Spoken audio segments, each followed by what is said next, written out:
Okay, this is an update. Now, the reason why I'm updating, there's two reasons mainly. One is because I'm not going to do any more short videos, that vertical style of video, because one of the main problems that I'm encountering is that people cannot click on the links that I post in the description box or in the comment section. And I'm going to do this across all my channels. I'm not going to do any more shorts because of that issue. It's hard or impossible to click on links that I supply. But with this regular horizontal format, you can click on the links below, especially if they're links to other YouTube videos. Okay, another thing is Knap-ins. Until further notice, I'm not going to go to any Knap-ins at all. So by default, I'm not going to go to any Knap-ins, and this is going to be for the next year or so. I'll explain why in a minute. I am going to one Knap-in in the fall, in October. It's the Heart of Texas Knap-in in Brady, Texas. So I will be there. I think it's around the 19th. It starts around the 19th of October, but I'll post a link to it. I think it's on Facebook, but I'll also write out the dates, and I'll write out the location and the contact number. Okay? I will be going to one Knap-in, one more this year. That's it. So unless I specify on video that I'm going to a Knap-in, I'm not going to the Knap-in. Definitely not. Okay, just FYI. Not that I don't want to, but I've got to focus on some other things. I'll get into that in a minute too. All right. Another update is I'm getting questions on the reverse indirect. I'll put links again down in the description box to that. The reverse indirect percussion, I see it as mainly an advantage when notching. So I'm doing mainly the notching videos with it. It can be used for thinning, but the technique is slightly different. You have to prepare your workpiece differently when you're trying to thin with reverse indirect. Now, I don't think it's a good technique for that unless you have no other option, but you have the option of using direct percussion and indirect percussion without the reverse in there. That's very adequate for thinning. I will be experimenting with thinning with reverse indirect. Now, some people will jump in and say, well, what about bipolar percussion? That looks like reverse indirect, or that looks like reverse direct percussion. Yeah, it can be. If you don't know what bipolar percussion is, it's when you have an anvil, your workpiece, and a direct percussion striking tool hitting the workpiece. So you're hitting the workpiece with a direct percussion striking tool like a hammerstone or an antler, but usually with hammerstone. You have an anvil that you're setting the workpiece on. So you've got what they call a counter striker. In archaeology, it's either called an anvil or a counter striker. So you've got forces coming in from two directions. Now, it can be considered to be reverse direct if the counter striker is the one producing the fracture, or that's where the fracture is propagating from.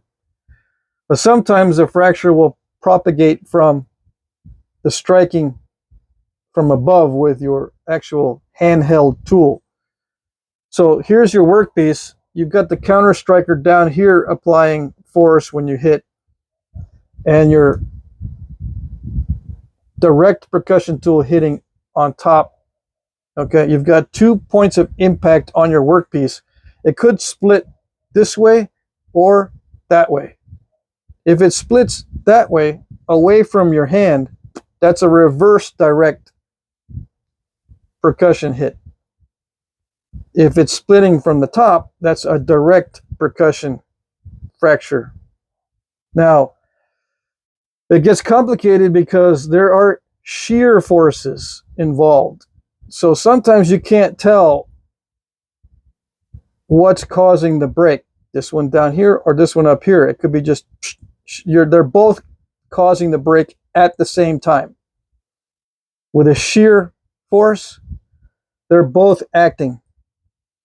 You know, the counter striker and the primary striker are both acting on it. So in some cases, the bipolar percussion can be considered reverse direct if it's cracking from the opposite side.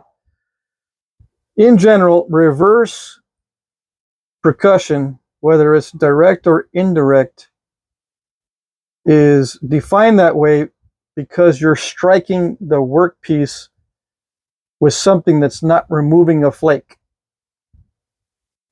The striker is not removing the flake with reverse percussion. Okay? I hope that's clear.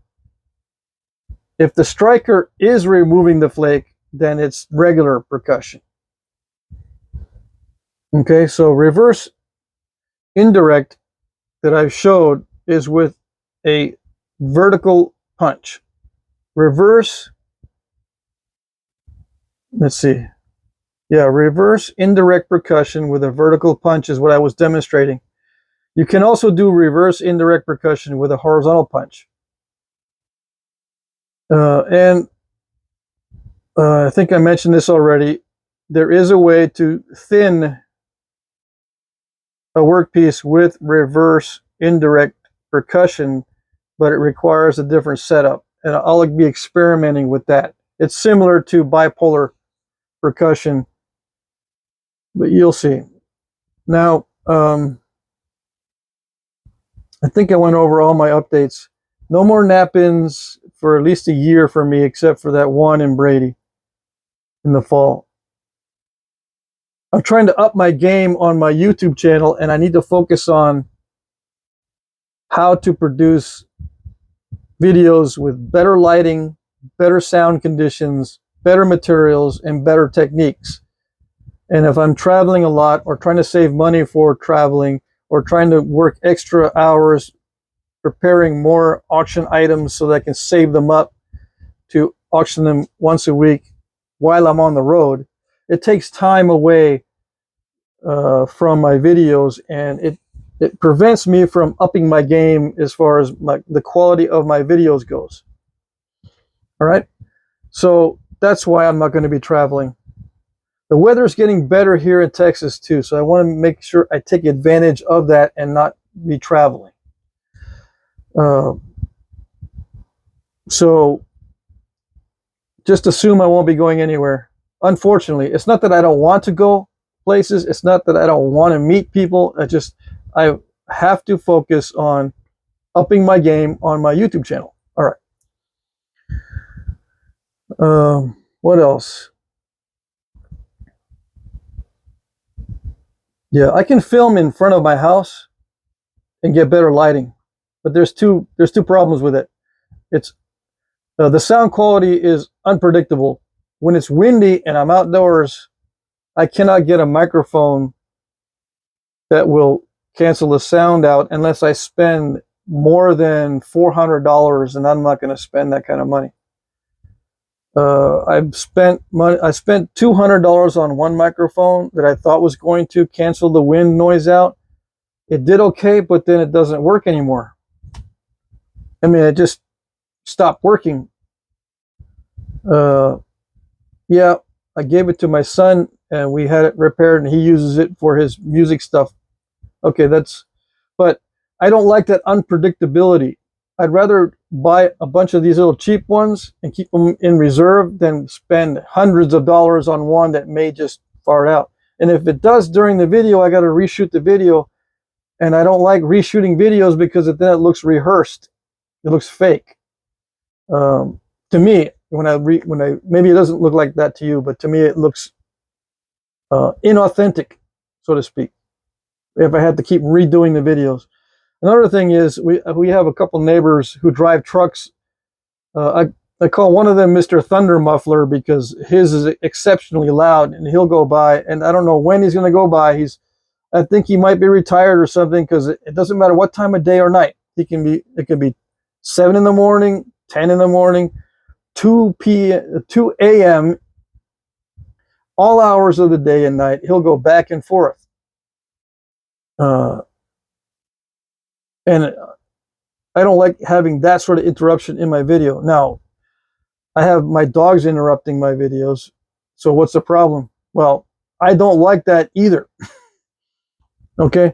My main goal, or in the perfect world, I could have a shop that I can bring with me anywhere I want, be road independent, have good lighting, no wind interference, no Mr. Thunder mufflers, and all my stuff laid out and in this exact place I left it, and no one's going to mess with it type of situation. That way I could just walk into my shop and start filming, and that's it. That's what I would like to be doing with higher quality videos, obviously. So that's what I'll be working on. Okay. Yeah, the future, my future is not in the Flintknapping, actual physical Flintknapping, because I'm getting older. It's getting more difficult physically. I still got plenty of time. I've got at least 10 more years of, adequate physical health to do Flintknapping. But after that, what am I going to do? So I'm planning ahead. I think making higher quality videos is going to be the ticket, and start writing books and stuff. If I have to be concerned with traveling or a lot of these other interruptions, I'm trying to clean up other parts of my life too. If I don't have all these interruptions, it allows me to write. It allows me to learn editing software. It allows me to correct and to do correct mistakes and do research. Go back in my videos and see what I've missed, and go back in my emails and see what I've promised, and that sort of thing. Usually I'm just all over the place trying to do all kinds of stuff at once, at the same time. And with an ADHD person, one of the things that is part of it is that I can't just sit down and do something. There's usually 100 things to do before you can do one thing, right? Now, I can force myself to do it, and that's when I say I'm going to make doo-doo with what I got. If I sit down and force myself to do something with what I got, it feels like I'm making doo-doo. Like the regular expression is to make do with what you got. Well, I feel like I'm making doo-doo. With ADHD people, they want to prepare everything just right before they get to do their thing. So what I'm getting at with that is the less I have to do before I do the thing, the better. I can't really do it now. I've got to figure out how to streamline things. And if I add travel in there with everything else, it just messes it up. Okay. That's a long way of saying I won't be going anywhere. Okay. Let's see what else. I do have a Patreon channel. I don't normally promote my channel, but if you want to donate or subscribe to Patreon, you can do that under Jack Crafty.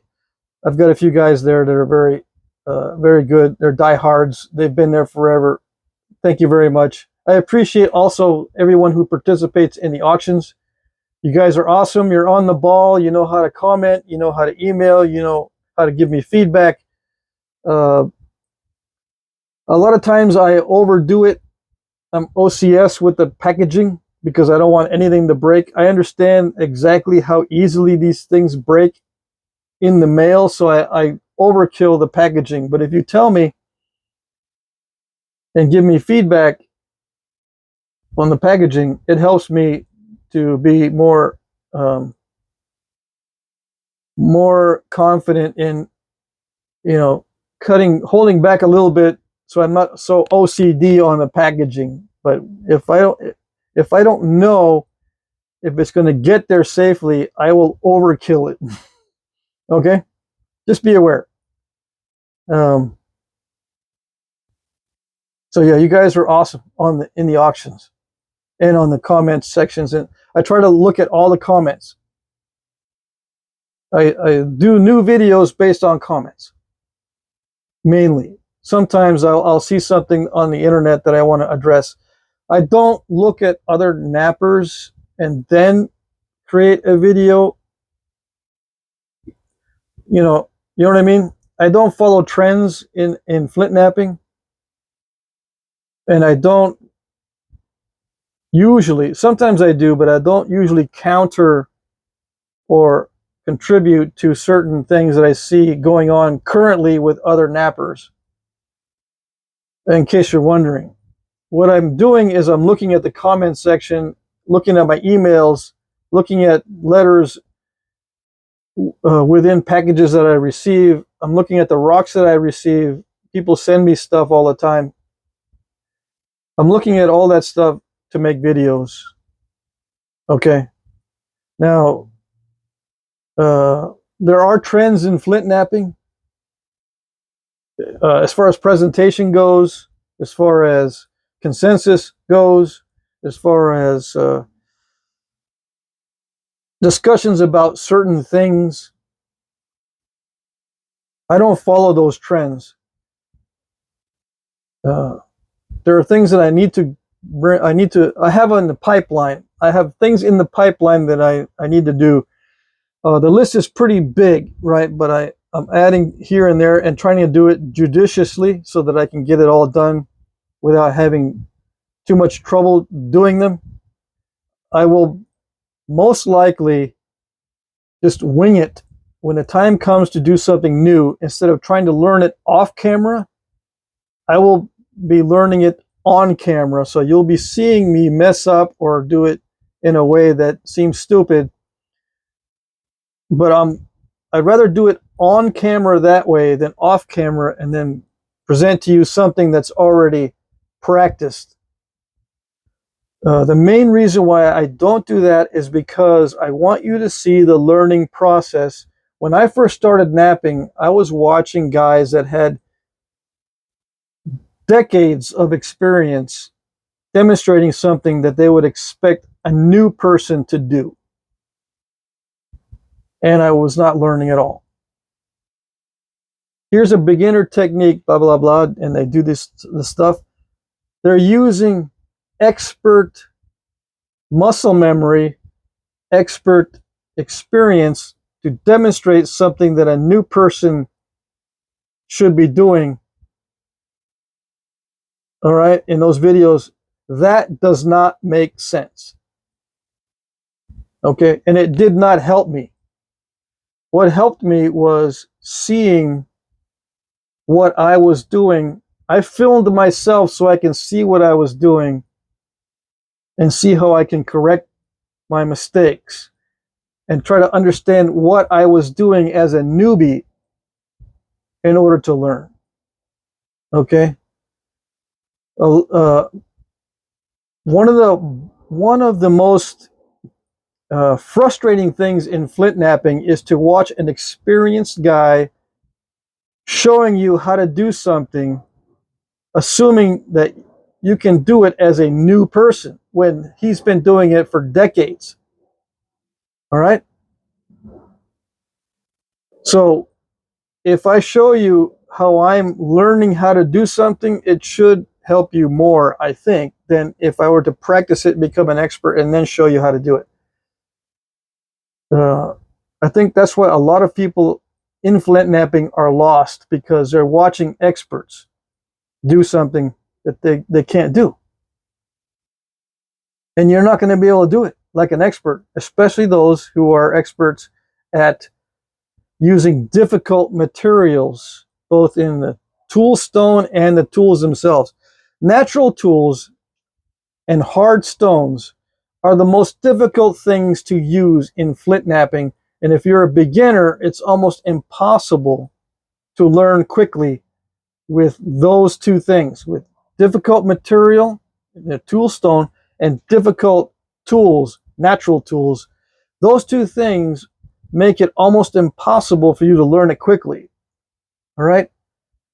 To learn quickly, either for your own satisfaction or to make money or to feel like you're actually doing something productive, you need good tool stone and effective efficient tools.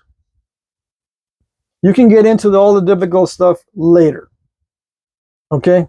That's my opinion. My opinion is it's useless to start somebody off with natural tools in difficult toolstone. It's useless.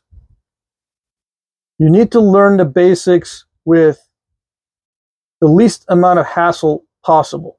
Now, how did they used to do it back in the day? If anyone tells you that they know how they used to do it back in the day, they are making it up. I can't be any more clear than that. We don't know exactly how they did it back in the day. We have an idea, of course, because they use natural tools. However, some Native Americans used copper for Flintknapping. We have definitive, objective proof of Flintknapping tools made from copper in the Great Lakes area where the natural copper exists. They call it I forget what they call it now. Field copper? No. I don't know, but it was found on the surface or with very little mining in, I think in Lake Superior, there's an island where all the copper is, or it used to be on the surface, literally tons of copper available. And there was a copper culture within the Native American sphere before contact with Europeans, pre-Columbian copper use. There's pre-Columbian metallurgy in South America as well. Not only North America. In South America, there's pre-Columbian or pre-contact metallurgy. So don't let anyone tell you that Native Americans did not use copper for Flintknapping, because we have definitive proof that they did, at least in the Great Lakes area. All right? Now, I say stuff like, I make fun of the quote-unquote antler people. That's the way that we learn how they actually did it. Okay, well, yeah, that's how we learn one way how they actually did it. All right? You got to keep in mind that there may have been using tools that we normally don't think of as a tool for Flintknapping. Another thing is, if you're using similar tools for different techniques that have the same tool tips, like some pressure flaker tool tips are identical to indirect percussion tool tips, the flakes that they produce, they overlap. So you don't know what tool made them. So you can't say that this tool has a signature and that tool has a signature, because they overlap. The flakes that they make, they overlap in characteristics, and they're identical. Not all of them are identical, but there's some overlap. So because of that overlap, we don't know exactly how these things are made. There's overlap in flakes. They look identical. You cannot tell which tool made them. That's why there's no such things as tool signatures. I want you to understand that part. Okay, now, another reason why there's no such things as tool signatures is because we don't know the skill level required to make that particular flake. Okay? It could be a fluke on one particular flake. Let's say it's perfect and long and made just right. It could be a fluke and not something that can be reproduced over and over and over. Like a signature, it implies that it's a unique characteristic that can be reproduced over and over, and it applies to one particular type of tool. We don't know in this case because it may have been a fluke, that particular flake, or several flakes on that piece could have been luck instead of skill. How do you judge the flake when it's a flake of luck? How do you judge the skill level on that? Or how do you judge the characteristics on something that's luck? Various tools also produce weird results that look totally different than normal. Yes, a tool can produce very similar flakes over and over again, but then you get this fluke once in a while that it's not right. It doesn't look right. All right. Anyway, there's many different variables in the production of chipped stone tools, to the extent that we don't know exactly how they were made. We don't know the skill level. We don't know the stress conditions. We don't know how many knappers were actually knapping those particular artifacts. It could have been one guy knapping thousands, or thousands knapping only one or two items each. So that's part of how they were made too. We don't know how many knappers are producing this particular item. Like, we don't know how many knappers were producing Clovis in one area. We don't know how many knappers were producing Daltons. And so forth, that kind of thing. Just as an example, we don't know how many. We don't know what tools they used, because some guys can't use hammerstones, so they only use antlers. Some guys can't use antlers very well, so they only use hammerstones. We don't know the overlap. There is overlap between similar tools in the way that the flakes look. They're identical. And we don't know all the techniques. Maybe there's a weird technique. Like, most of you guys have not seen reverse indirect percussion. Who's to say that that was used or never used in the past in North America? We don't know. So there's too many unknowns to say that we know how they were made in the past. All we can do is experiment and know the variations, know the limitations, and maybe we can rule out certain things and get closer to the truth by ruling out certain things. But we cannot know exactly how they were made. All right? All right, that's a long way to explain that if someone tells you how they were made, they're making it up. Okay? Let's see. I will continue using metals, but I will be using natural tools occasionally on this channel. I have another channel called Allergic Hobbit that I have all natural tool knapping. Allergic Hobbit. It's in the description box usually.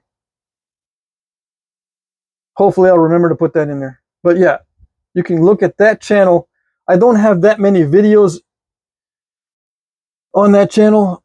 I've been looking to put more videos on that channel, but then it distracts me from writing. It distracts me from making an upgrade on this channel as far as lighting and production goes.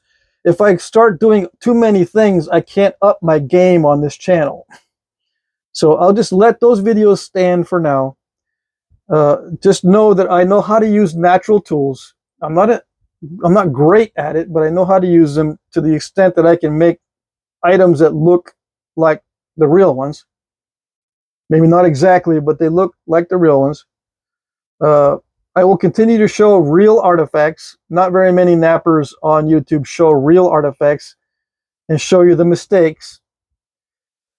That's another thing. If you're not learning how they made their mistakes, you're not learning how they used to make them. Okay, if your preforms do not look as messed up as the preforms in the past, you are not doing it like they used to do it.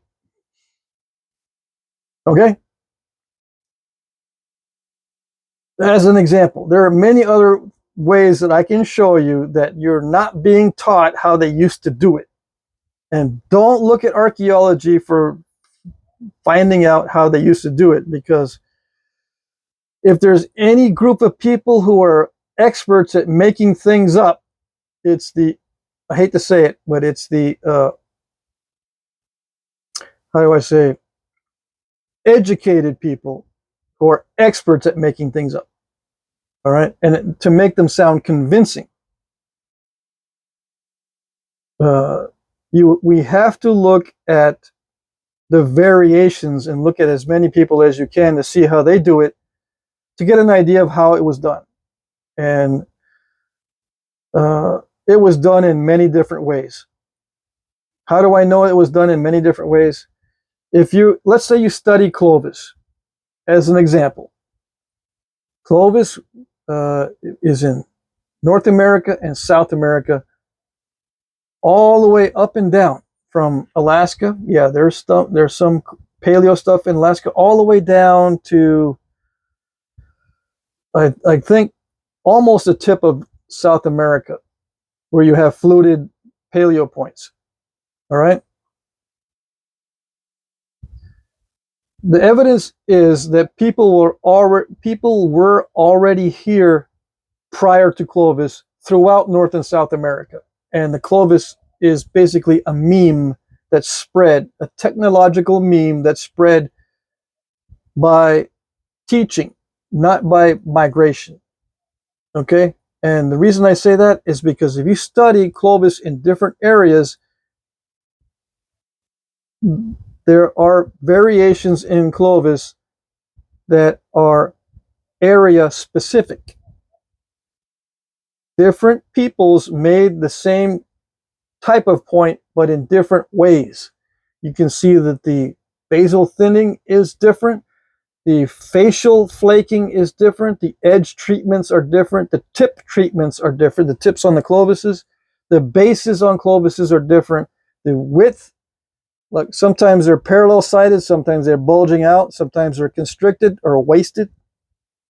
There are many different regional variations of Clovis, which indicates that it was not a population that had the same technology that moved its way down, but a technology spread through teaching, but adapted by each culture in a slightly different way. Okay? That means that is the way all the other stuff was made as well. If there's already people here, and if you see a particular point style spread across a large area, that has a good chance of being a meme, a technological meme that spread between cultures, especially if you see local variations. Now, there are also variations in how to sharpen the edges of points. Like you can see the basic overall shape is the same between points in two different areas, but the edge treatments and the facial flaking characteristics are different between these two areas. That means that these cultures are using different techniques to sharpen or to thin or both, as an example. Again, that's another way of saying we don't know exactly how they were made. This is part of how they were made. The regional cultural variations and the adaptations that people used. Okay? All right, that's it. I just wanted to rant for a little while and get that off my chest. I think that's it. Now I think that's it. So I'm the kind of person that doesn't know how to say goodbye quickly, right? No. Bye-bye.